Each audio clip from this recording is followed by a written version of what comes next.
Hey, buddy. Um, Sorry, just confused the dog by whistling. All right, so medicalizing maternity. That is to say, the medicalization of pregnancy and childbirth. Um, I was inspired to look into this because there's been a lot of talk about this. Well, not I don't want to say a lot, but there's been some talk about it on some of the podcasts I listen to, leftist feminist podcasts. Um, and for example, I wanted to look into it, do some research because I don't fully agree with what they're saying, and so I looked into, for example, and found this. Um, in the Stanford Encyclopedia of Philosophy, about pregnancy, birth, and medicine. Just a long, really long article on the issues surrounding the medicalization of pregnancy and childbirth. And there is a lot of stuff going on here. Far more, way far more than what they discuss on those things. Because, there's medical ethics surrounding, treating the fetus as a patient versus treating the pregnant person as a patient, things like that. There's also, the fact that we have a whole lot more tests. And when you're pregnant, you get pressured to take these tests, even though they might not tell you all that much. And then there's um,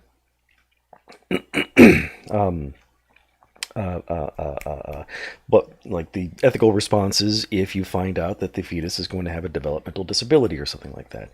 Richard Dawkins, hot take: should we abort a child with Down syndrome? Um, the thing that they focus on, however, in these feminist podcasts is the fact that the medical profession is deeply sexist and racist, and they forced out the midwives. And they said midwives are just better, okay, and and that the medicine hasn't really done anything, and that's I don't agree with either of those. No, the medical profession is incredibly, deeply, ridiculously sexist and racist. Obviously, always has been. It's getting better, maybe a little bit. And they did force out the midwives. I mean, they didn't just say, "Hey, we can look at this." They said, "Hey, we're going to pass laws requiring this to be, take place in a medical setting and to suppress midwives and doulas." And they actually did that. They literally forced them out.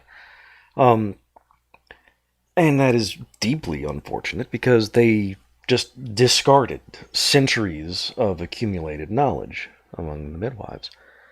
Um, I mean, they obviously would have discarded a lot of myths too. I mean, in situations where you don't have a lot of control, you develop superstitions and myths and things like that. But they also would have had a shit ton of knowledge, and thus the result is that the medicines of obstetrics and gynecology and early childhood stuff. This is just something I wanted to talk about, Joey. I'm thinking about doing occasional rants like this. Um, where was I?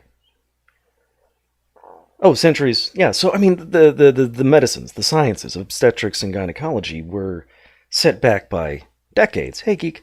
Um, Decades at the least. Okay, because I mean, think about it. Braxton Higgs contractions. Let's find that real quick. Okay, just as an example, Braxton Hicks, not Braxton Higgs. Braxton Hicks. Let's see if I can find. Where's the Wikipedia article on that? Because Wikipedia will also tell me who Braxton and Hicks were, or if there was just one person. Practice contractions, sporadic uterine contractions, tightening of the uterine muscles. Braxton Hicks are named after John Braxton Hicks, English physician who first described them. Okay, I mean, fuck it. I mean, why does this dude get his name attached to them? When I'm certain you could have asked any Welsh midwife, and she would have said, "Oh, don't you worry about that, dear. I mean, it's just practice. Your body knows what's coming. It'll be fine. I know they feel weird, they're uncomfortable, but they're nothing to worry about." I mean, So they lost a whole lot, just a shit ton of valuable knowledge. They just threw it away. But at the same time, despite how sexist and racist the medical profession is and has been, there's this. I mean, I did some work. The numbers are hard to come up with. We're talking about history and basically combing through cemeteries. But death by childbirth was not just a device in a Victorian novel. It was a real and relatively common phenomenon. The numbers, they kind of vary, but it's about 1 to 1.5%. Meaning that, it wasn't certain, but it was about as common as getting into a fender bender today. Think about, just getting dinged in the parking lot by some dinkus who's not looking. That's the same frequency as dying of childbirth. Because, I mean, you get a lot of people bleeding to death after pregnancy. After childbirth, you get a lot of sepsis, blood poisoning following childbirth because, sometimes the vagina tears, which is bad. And also, I mean, pregnancy itself is a difficult. Hey, Tim. Pregnancy is difficult and not the most dangerous thing, but there are complications. There's gestational diabetes, heightened blood pressure, eclampsia. There's just lots and lots of different ways that people can die from pregnancy, and the result is that today death by childbirth is much lower. So about 15 per 100,000. So from 1.5% down to 15 per 100,000, it was 100 times more dangerous to become pregnant in the 19th century than it is today. Because medicine is science. Yes, and infant mortality was awful, even worse than death by pregnancy. The most dangerous time of your life was childhood. It's like just the first year of your life was the year you were most likely to die. And then, it went down by about 50% when you were a toddler and a young child, and it went down and down and down. And then, of course, it went back up as you got older. But, so yeah, it was like 100 times more dangerous. Now, I want to stress, again, we're talking about a racist, sexist institution. So this 15 per 100,000 applies to rich white women. When you look at black women, it's I think about 10 times worse. So I mean, this is not just the sexism of the medical industry, but also it's due to just poverty, meaning that they have less access to hospitals and so on. Hospitals tend to be built in wealthy communities, and thus it's more difficult for impoverished people to get to them and get the care they need. So, I mean, the simple truth is that as awful as it was, the way they did it, the results have been positive. Unevenly distributed, but positive. And I also want to push back on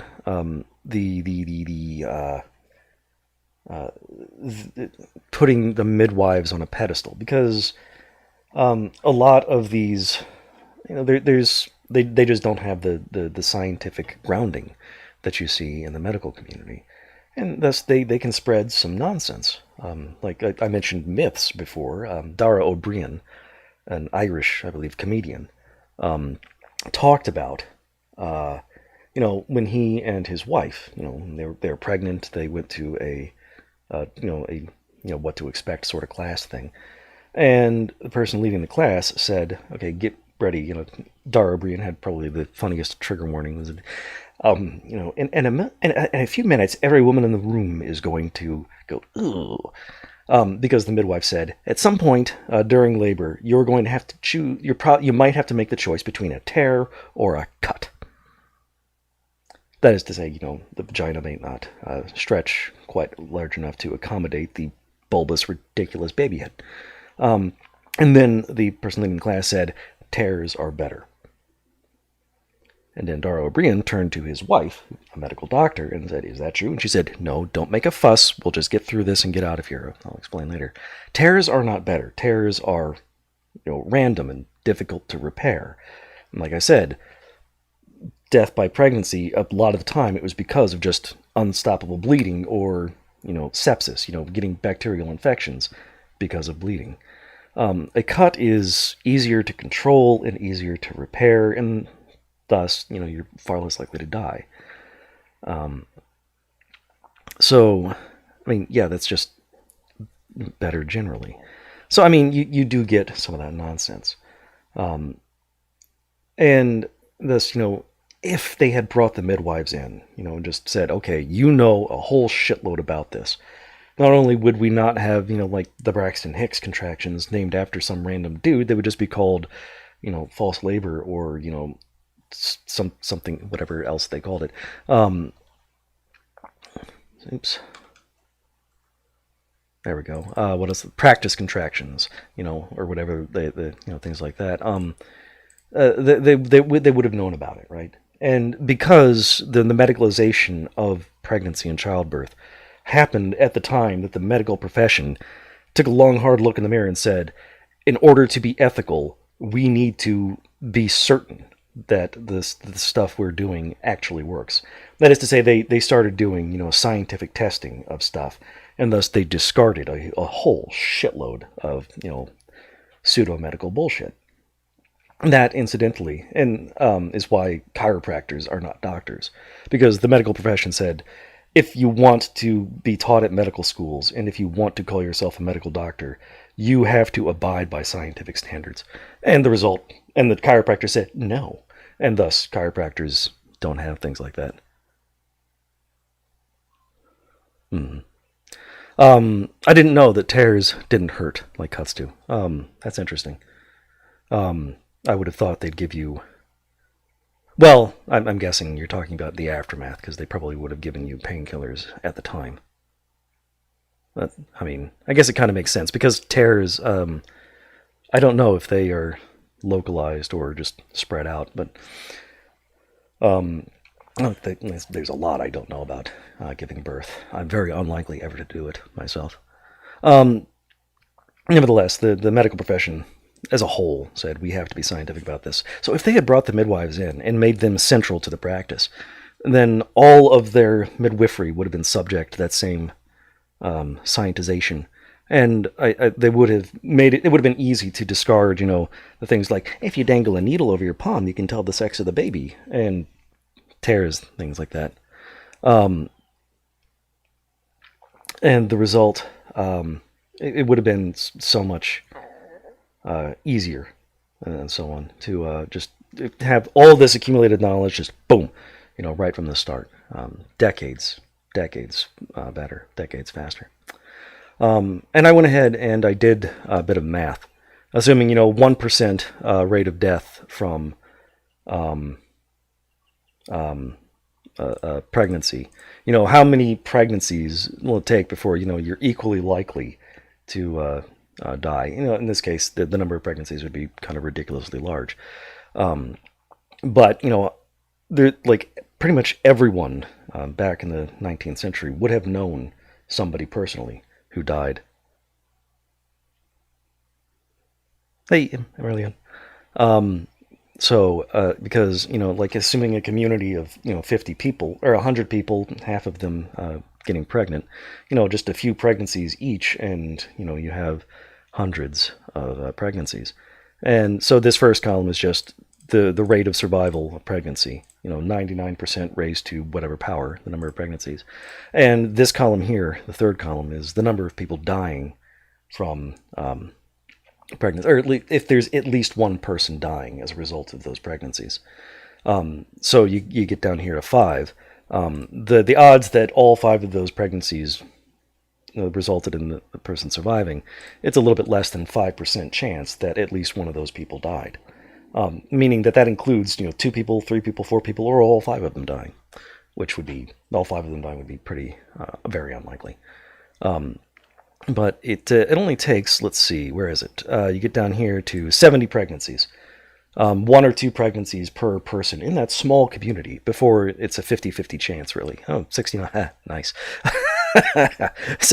Sorry. 69 pregnancies before it's a 50-50 chance that at least one of those people has died. It was common. It's like, knowing a cancer survivor or somebody who has died of cancer today. Just even though it's relatively uncommon per pregnancy, there are a lot of pregnancies out there, and those people died. So, I mean, the sexism and bullshit of the medical profession, absolutely caused harm. The medicalization. Yeah, and as Tim brought up, infant mortality. I mean, everybody would have known somebody who died. There would have been, somebody in every friend group who was born as their parent was dying. And then everybody would have known, multiple people who died in childhood, just from diseases that we don't even have around today. Measles, mumps, rubella, polio, smallpox, all these things. I don't know. I've got a couple of tears on me. Let's see, there's a dog bite here. they leave scars. I don't know about the vaginal tearing from pregnancy, though.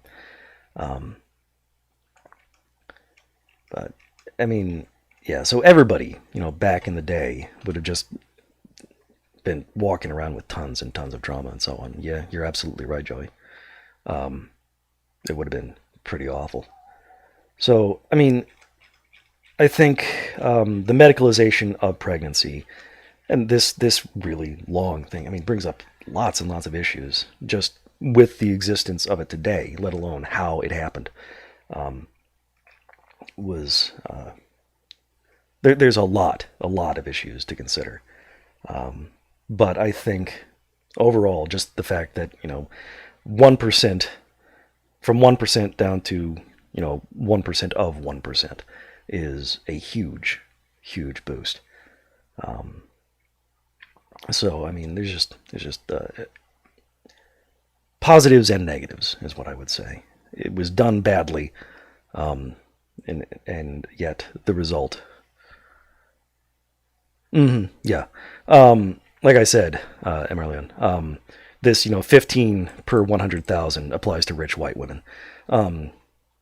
It gets much lower as you get away from wealth and whiteness, and thus the global South is going to have a much higher rate. And then you get into like uncontacted peoples in the Amazon or small Pacific Islands or so on. They are going to be, oh no, that's fine, don't worry about it. They're going to be equivalent to the way it is now. I mean, so yeah, whatchamacallit, capitalism, it ruins everything. I honestly don't know what it would take to roll out that sort of access to excellent healthcare for everyone, but I wish we would. And I also wish we could eliminate the systemic bigotries that infest and infect all the shit we're doing. But yeah, that's really all I wanted to say. And I've had all these tabs open in my browser for a while now, because it's something I've been doing a little bit of reading on. And I don't want to pass myself off as any kind of expert. This is just something that it comes up from time to time in a couple of the podcasts I listen to, and I disagree with some of what they're saying. So I mean, that's all. All right. Next time I do this, I think I would be talking about our bullshit educational system, because I kind of hate it. All right, and with that, I am going to go ahead and call it a day. That was just me going on a bit of a ramble. Thanks for stopping by, everybody. See everybody tomorrow, 2 p.m. Eastern. Yeah, C-sections goes back a long way. I don't know about the history of that too much, except that Julius Caesar, supposedly born by C-section.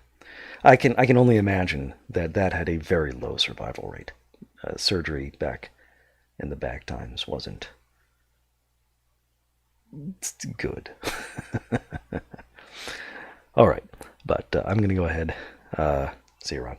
So 2 p.m. Eastern. Remember, daylight savings time. It rolls out in different ways around the world. So just be aware it might not be at the usual time tomorrow.